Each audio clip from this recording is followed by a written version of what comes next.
Hello, everyone. Welcome to Made to Dream. I'm your host, Maya Chanel, and here we share stories from women around the world to inspire, educate, and encourage young girls and women to dream without limitations. Today, I have the pleasure of speaking with Miss Debbie Debonaire, and she is an emotional resilience coach. So I'm so excited to dig a little bit deeper and get to know more about her craft, how she's created her success, and how she's helping others find theirs as well. So, hi, Debbie. How are you doing today? Hi, Maya. I'm absolutely brilliant. Thank you very much. And thank you so much for giving me this time to be with you today. Thank you. Thank you. I am elated to be in your presence and learn so much more about your story. So I want you to go ahead and introduce yourself to the audience. Let them know a little bit more about you and what you do. Yeah, no problem. So I'm Debbie Debonaire. I am the founder of the Heart Act approach, and I guide women to take back their control so that they can live life on their own terms.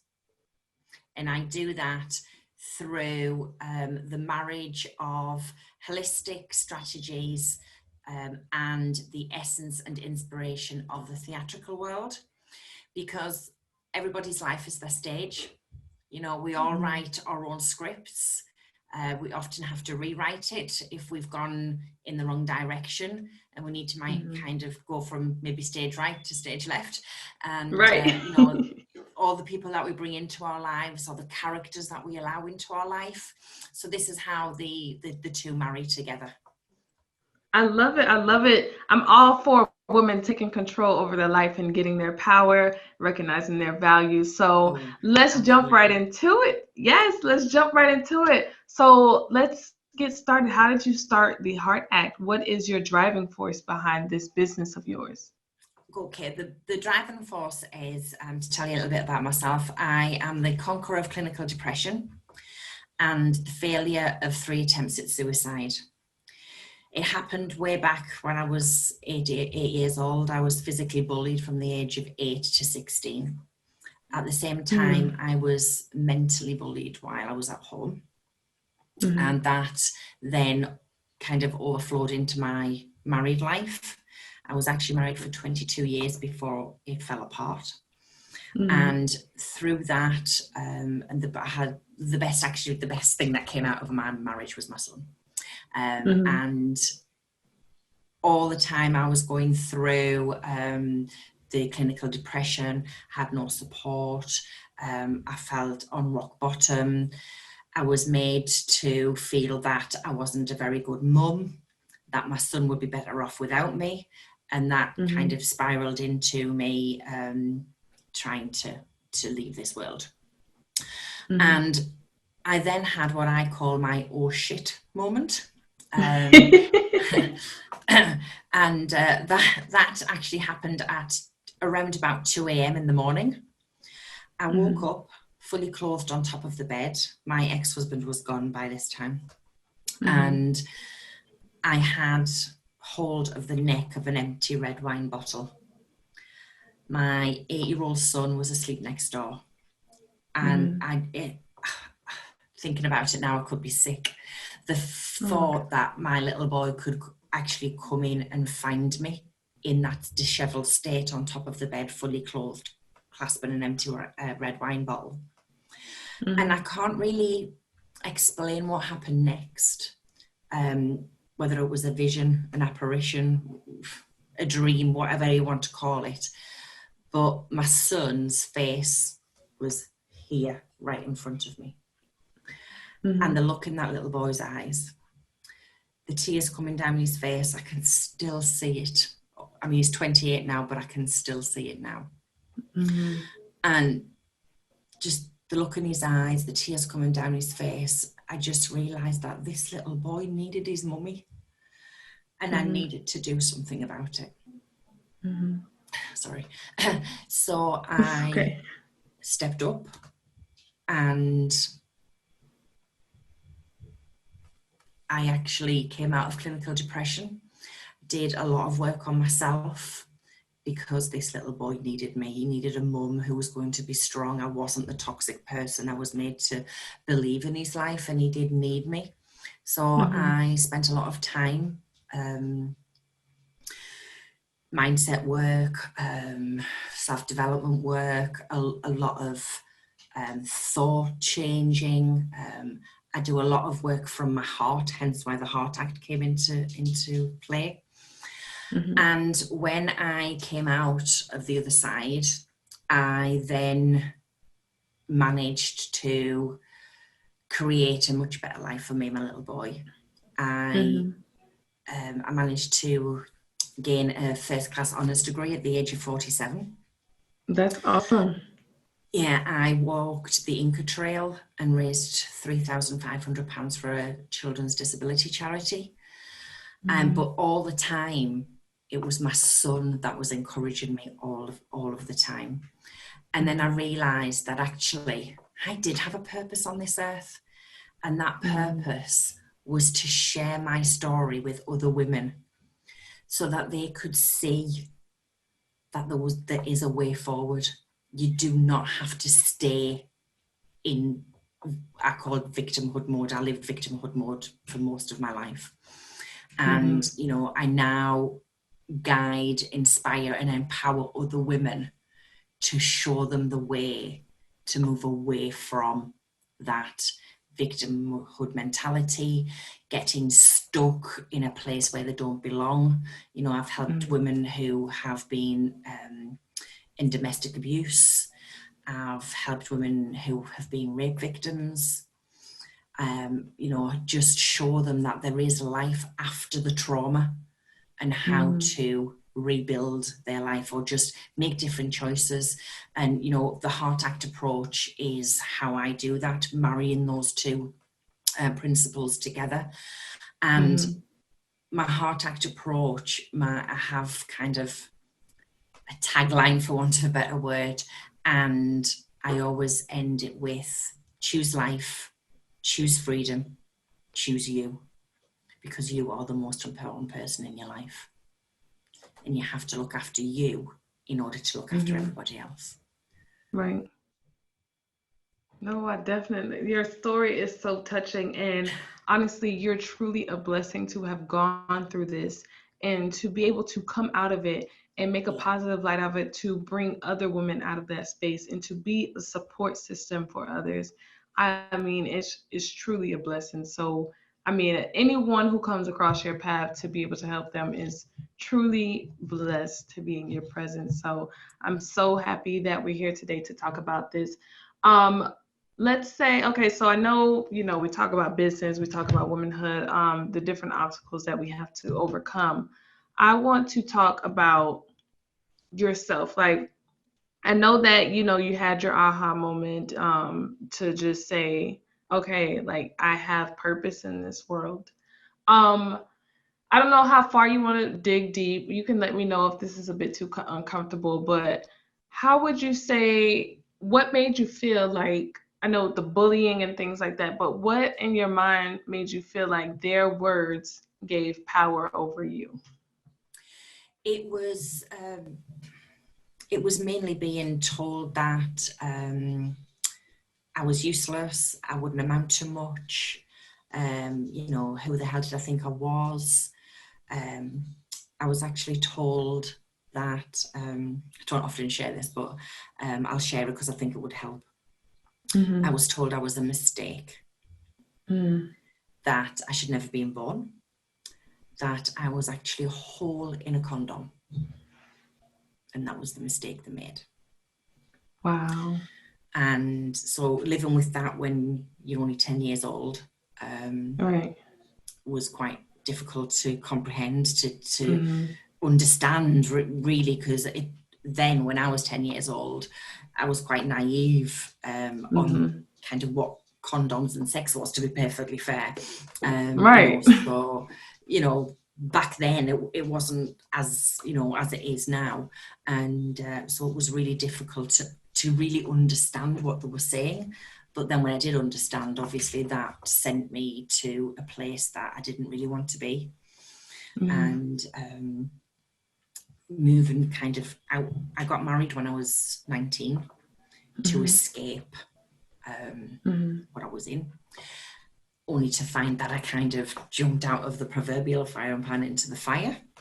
and was then, told that I was useless, I couldn't do anything, I wasn't a fit mother, my son would be better off without me. And when you are constantly bombarded with negativity and negative words like that, you start to believe them, because nothing else, no other conversation is as powerful as those conversations. Right. And I never felt strong enough to fight back, because it was always kind of really heavy to carry. So I used to carry myself quite low, so I couldn't kind of stand up for myself, and a lot of that heaviness was what drove me to the suicide attempts. Right. And the main one being that I needed to be out of my son's life, because I was doing him more harm than good. And when words are said to you like that, you think, well, they must be right. Little did I know at the time how wrong they were. Most definitely, because you are here for a reason. You're here for your purpose is greater than you, and you don't even know it. So finding your strength, let's talk about that. I know, your son is your driving force. How did you find the strength to be able to do that for him, or to even be able to find the strength to build a business and constantly, it's a reminder, helping others. It's a reminder of the things that you've gone through in your past, but finding the strength to say, you know what, this story within me is going to help so many other people. So I need to be strong to be able to tell that story, share that story, and help other women, because I'm so sure that there are so many other girls, young girls, going through the same thing that you have gone through in your childhood. And we don't realize how things that happen in our childhood, childhood traumas, you can be 2 years old and you can have something very traumatic happen to you that affects you for the rest of your life. And sometimes you don't even know it. So how did you find that strength to build this business, to create this business, and to just help others with your story? I'll be perfectly honest, it wasn't easy. And I had a lot of down times. For a while in the beginning, the down times far outweighed the up times. But I just knew that when I survived failed the third attempt, I kind of went inside myself and said, why am I being saved? At first I said, why am I being tortured? But then why? Because I was doing work on myself. I was realizing that I wasn't being tortured. I was being saved for a purpose. Right. And it was that purpose that I locked into my mind that then got me through each up-leveling step, so that I could create the Heart Act to be here for other women. Because I didn't have, I had two friends who I could go to, but not on a deep level, because I was protecting them rather than, pour all my heart and soul out to them. I was sometimes you can't go to someone that's so close to you. Exactly. So I started to work on the purpose that I'd been saved because I was meant to be here to guide other women through. Those women who don't have somebody to go to for that guidance. They don't have somebody to empower them. They don't have somebody to give them the strength to get them through to the other side. And it was that purpose, together with just the love and devotion I have for my son. Those two together strengthened me to be able to create the Heart Act, so that it was here for, every woman out there. If I can make a difference just to one woman, I'll have my purpose on this earth has been worth it. Mm-hmm. You know, I mean, I know I have helped more than one woman, and I'd like to help, guide, champion, empower, inspire as many women as I possibly can to get through whatever it is they need to get through. I love it. I love it. And, you know, it's just so inspirational to hear your story. And I'm sure that it's touching so many of our listeners right now in the audience. I want to talk more about the Heart Act. I know that, you know, through a lot of things that we go through in life, we need a support system. We need a support system that we know is not going to judge us, that we know is going to know and feel our pain and be able to help us through it. So how do you go about helping women who have experienced so many different traumatic experiences in their life? I know it's not just, you know, sharing a story and being like, I got through it, you should get through it too. What do you do to help women in these processes?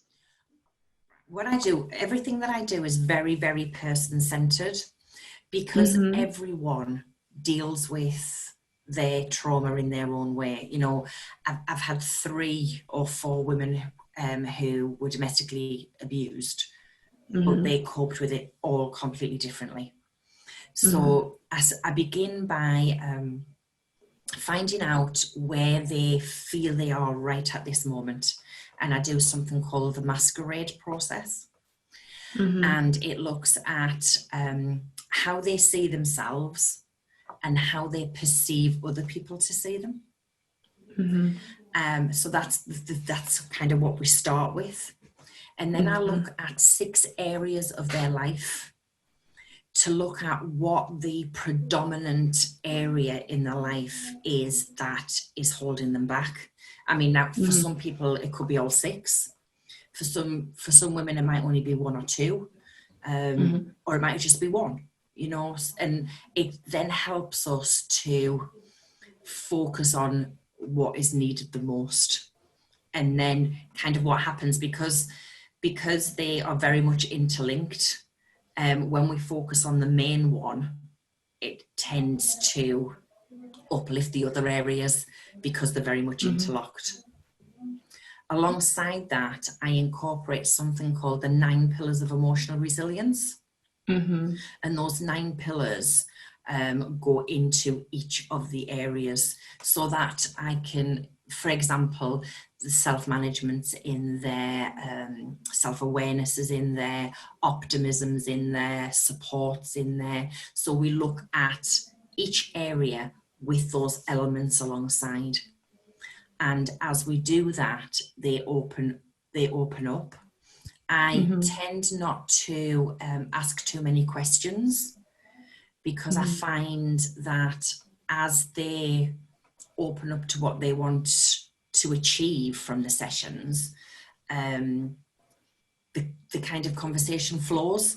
So I don't tend to have to ask a lot of questions. I just ask the necessary questions, because sometimes a lot of these women, you know, they don't want to be bombarded with questions. They just want to see that there's a support mechanism in place, that they can have the strategies to work through things, that when they're on their own and not in the session, they know these strategies work without me being there.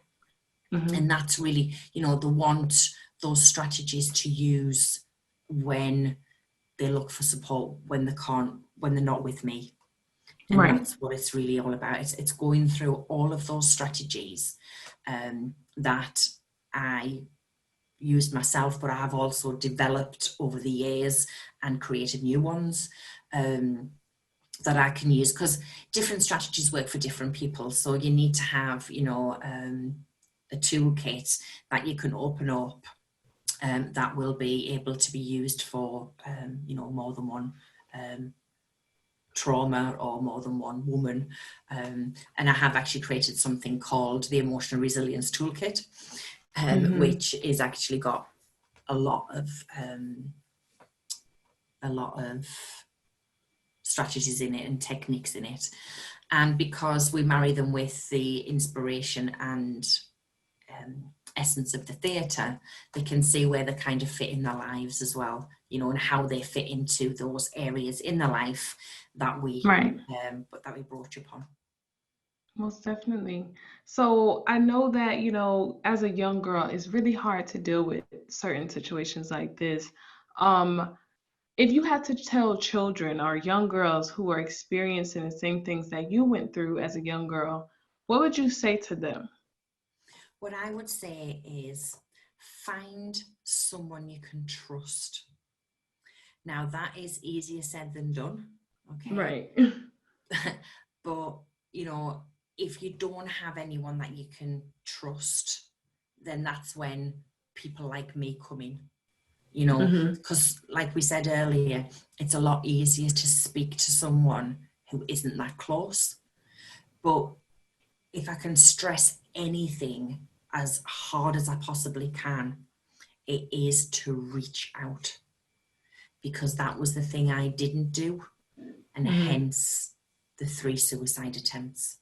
Where Right. had I reached out for help to Hmm. someone, I believe that they may have been avoided, you know, and it's knowing what I can give any young girl out there who is crying for help internally, but not physically crying, because we Hmm. do tend to, you know, keep it all inside and cry Yes. internally, is to just reach out your hand, whether it's to me, to you know, another coach, or you know, a friend, or you know, just someone that the fielder can trust, because trust is massive, absolutely Hmm. massive. And when you are going through the traumas as a young girl, you don't really know who you can trust, Hmm. depending on what the trauma is.